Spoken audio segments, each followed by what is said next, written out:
Hello, everyone. Good evening. Yes, Good good evening, evening. Dish, Raghavendra, Chetan, and Naina. My name is Seema Jalgar. I am a teacher by profession. I teach social science and German for a living, but I am also an environmentalist, so I work for the welfare of animals as well. So today's topic is the power of atomic habits.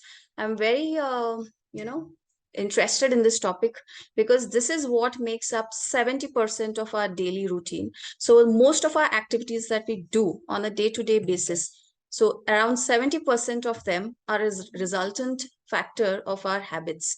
So what are habits and how they change our lives is what I'm going to talk about today.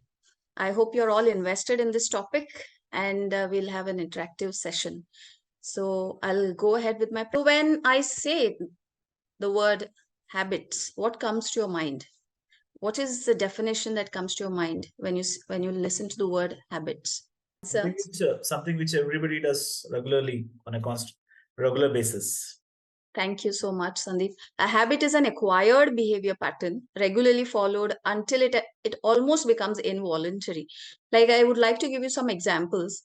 Like when you had first bought your car and you must have been taking your car, in reverse through your driveway, you must have had to think a lot about it. You must have had to do the judgment of whether the space is enough, whether you would dash against something when you're taking it in reverse and so on. So your mind is constantly into action, but probably now after a few years you must be doing it involuntarily, right? I mean, you would not even be thinking. Probably you'd be talking on the phone or taking calls and then taking your cars in reverse. So that is a resultant factor of your habit, right? Like as soon as we wake up in the morning, what do you guys do? What is the first thing that you guys do?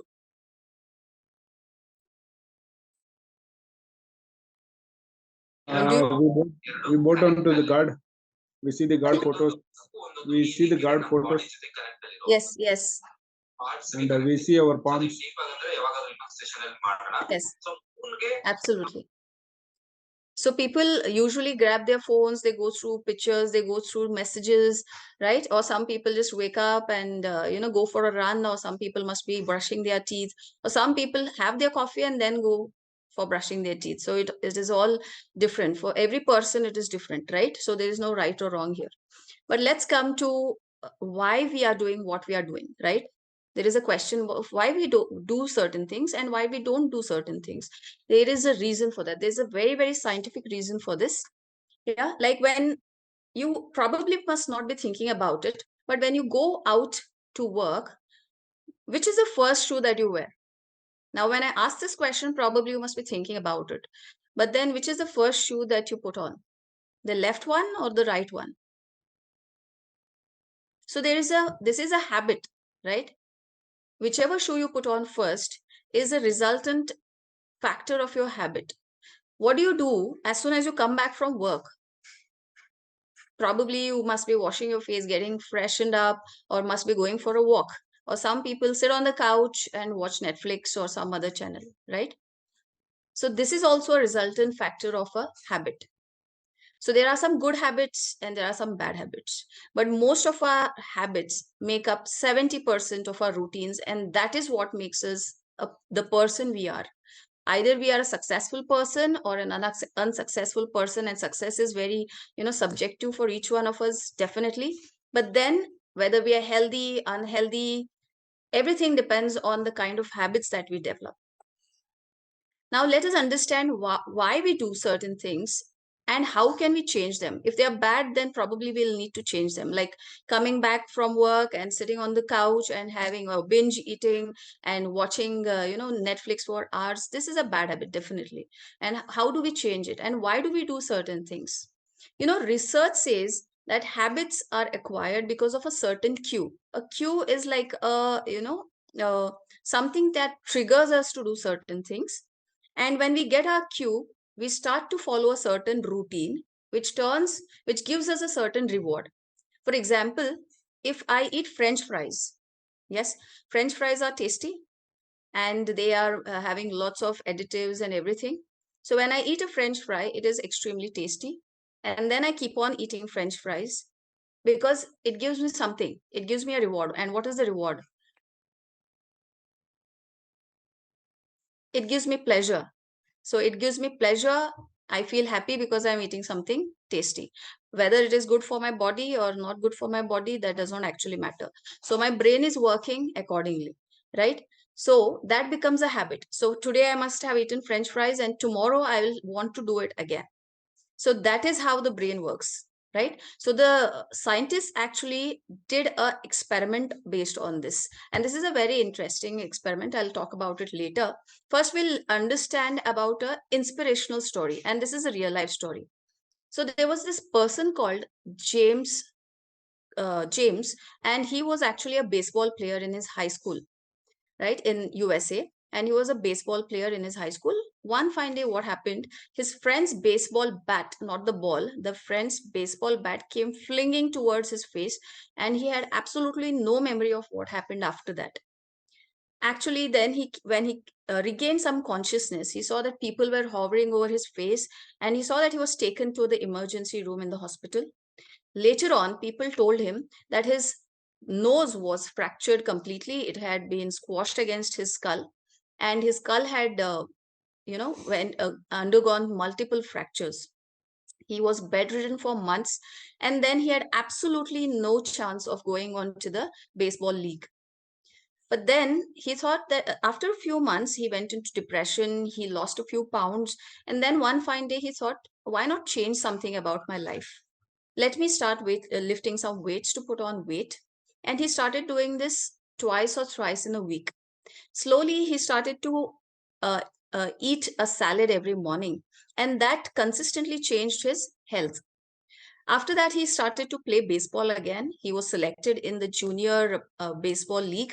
He was also awarded the ESPN All Star of that year in USA. And this is a real life story. What did he change? He just changed a few of his habits. And the changing of a few habits changed his life. So, this is the impact a habit has on our lives. And probably we'll have to do that. Now, scientists have done a small research, and this is a very, very interesting research, and you can just check this out as well. They took a few rats and they did an experiment. This experiment was very simple. You can see there is a maze in the picture here, right? And there's a maze, and one side of the maze is empty, and the other side of the maze has chocolate. And there's a small gate there. You can see there where the arrows are placed. There's a small gate.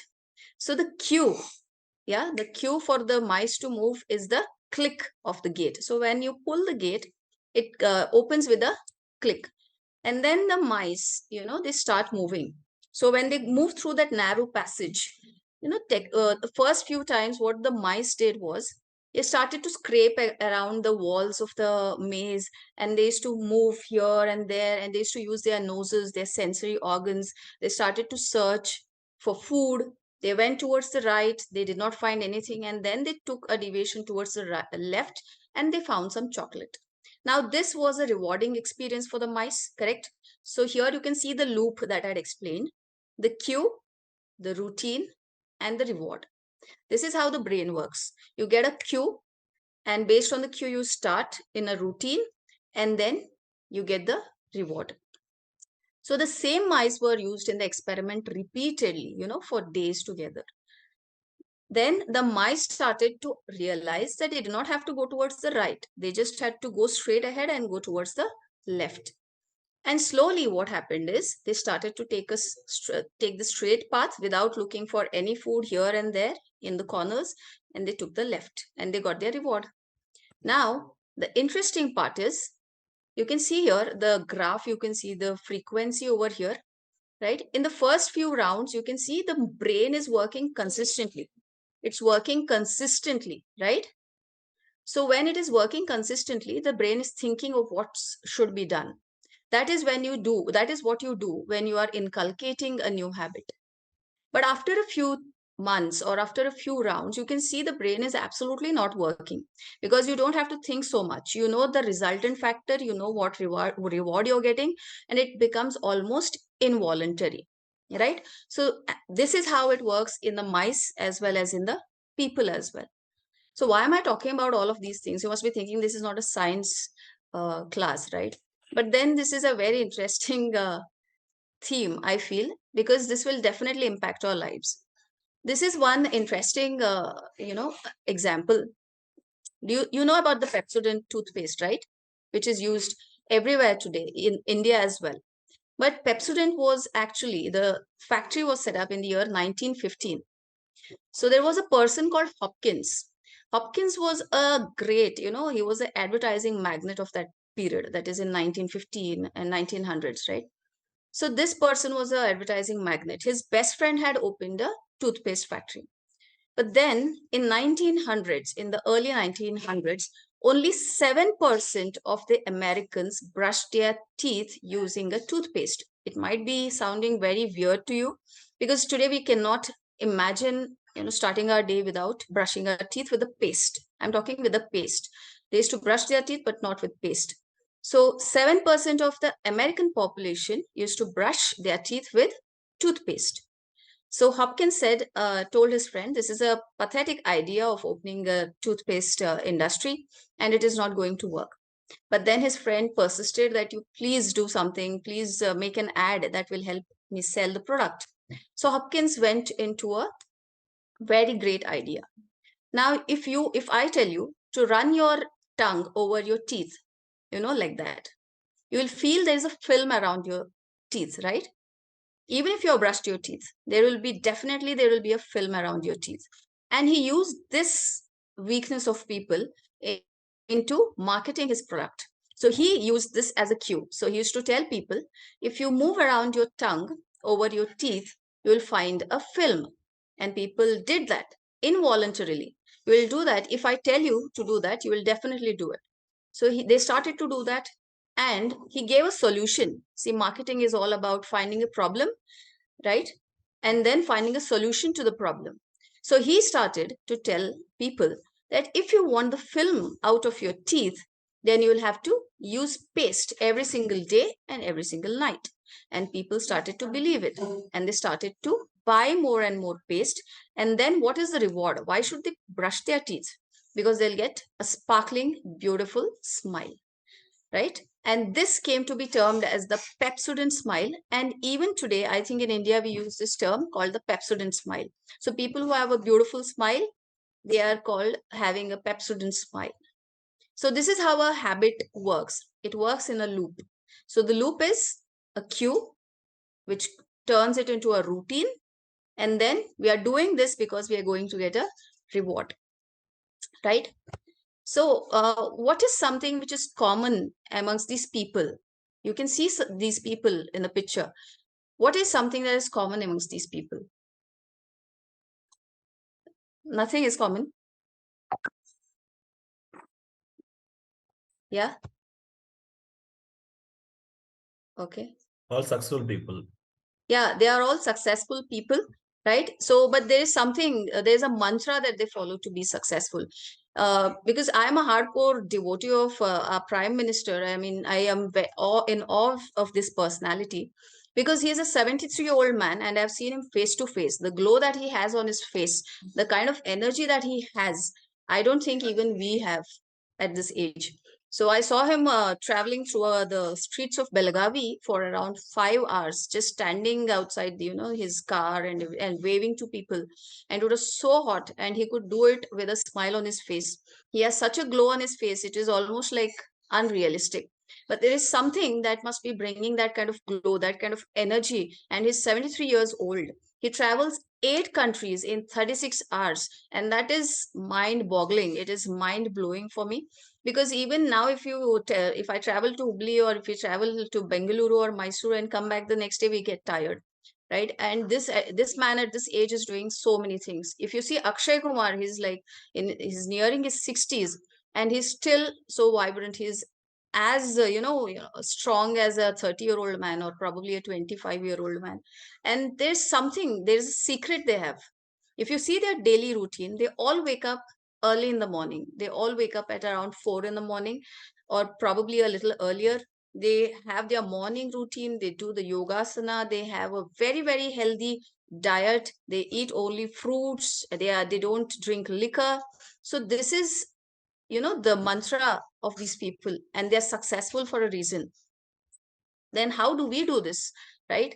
Because people will say you're saying a lot of things, but how do we change our habits? We already have bad habits. We already sit on the couch and watch Netflix for hours. We already always are on our phones scrolling all the time. So these are habits, right? So how do we change these habits, right? So what do we do to cultivate new habits, right? So let us see how do we do that. Now see, there are certain habits over here. As soon as we wake up, we grab our phone, we check the messages, we check pictures, we check people's statuses, or we just keep scrolling. We go on Instagram, we go on Facebook, or I don't know. So people are always on the phone because they feel left out. They want a feeling of connection with people. So that is the reward, right? The feeling of connection with people, the feeling of talking to people, that is the reward, right? So instead of doing that, why don't we go and grab a paper or grab a novel or drink some tea with our family and friends? So that also gives us a sense of connection. So that is also a rewarding experience, right? Some people skip breakfast. By skipping breakfast, they feel that they have a sense of control over their lives, right? Instead of skipping breakfast, why don't we switch to a nutritious smoothie? Why don't we eat an apple? Why don't we eat a banana? I think that is a better option than skipping breakfast. Some people, they have a habit of spending their money. So weekend culture, this is something which is a very westernized culture in India, and basically I think most of the metropolitan cities are seeing a booming of this westernized culture, going to pubs and spending money and going to malls and spending money, right? So people spend money on things they don't want. Probably it might be giving them pleasure, right? So when you buy a new t-shirt or when you buy a new dress, probably it makes you happy for that particular minute or second, and when you go back home again, you are back to the same. So instead of wasting your money, because that becomes a habit, why don't you invest it in something which is giving you long term benefits, right? Some people watch Netflix consistently. As soon as they come back from work, they are I mean, so much under pressure at the workplace. They come back home, they put on the Netflix, and they binge watch Netflix until they finish the series and go for the next one. Why do people do this? Because it gives us a sense of relaxation and a sense of pleasure. We feel relaxed. So why don't we go out and go for a walk or take a cycle and start cycling? It was definitely going to help our bodies, right? And it is going to be the same kind of relaxation, the same kind of pleasure. Snacking when you're not hungry, like eating fries, eating lays, or I don't know, burgers and stuff like that. People do that because they are extremely depressed. There are people who also eat when they are depressed, or it distracts their mind from work. Yes, instead of doing that, why don't we do yoga? There is a study which says that some people take 21 days to pick up a habit. So it takes at least 21 days for people to change from one habit to another, or to break that loop of one habit and start the loop of another. So it takes around a minimum of 21 days. But we are all different kinds of people. We all have different kinds of behavioral issues, and we have all different kinds of lifestyles. So people also might take up to more than 200 days. It's up to you.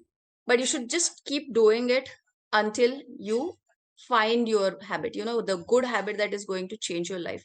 And once you change your habits, you're definitely going to change your lives forever. Believe me, because it is 70% of your activities are based on habits. And inculcating a few habits, probably, if let us do something, let us make a promise to ourselves, not others. Because some people make promises during 31st of December. They say, I will do a resolution this year.